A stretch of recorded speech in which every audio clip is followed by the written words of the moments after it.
તમને આનંદ જોઈએ, તમને શાંતિ જોઈએ, તમને સુખ જોઈએ, પણ એ સંસારમાં નહીં મળે. કારણ કે સંસાર તો પોતે જ અસારહ ખલુ સંસારઃ દુઃખ રૂપી વિમોહક, દુઃખરૂપ છે.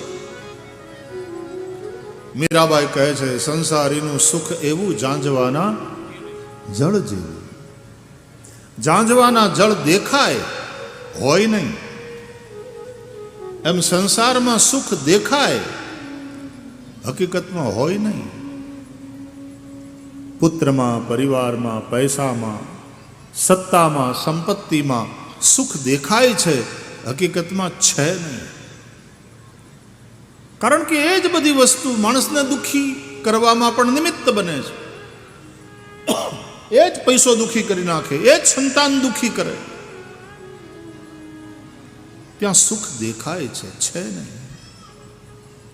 એટલે ઝાંઝવાના જળ જેવું.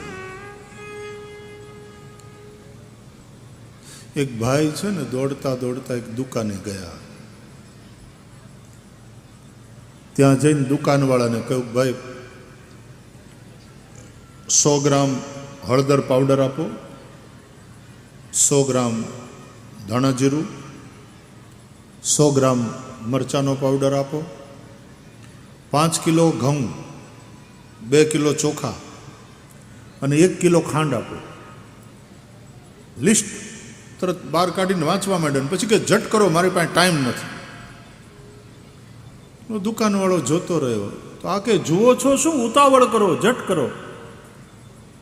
એ કે ભાઈ તમે ખોટી જગ્યાએ આવ્યા છો, જરા આમ દુકાનનું બોર્ડ તો વાંચો. આ દવાની દુકાન છે, આ કિરાણા સ્ટોર નથી, દવાની દુકાન છે. અહીંયા ઘઉં, ચોખા ને મરચું ને હળદર ને ધાણા જીરું એ બધું ન મળે. તમે ખોટે સરનામે આવ્યા.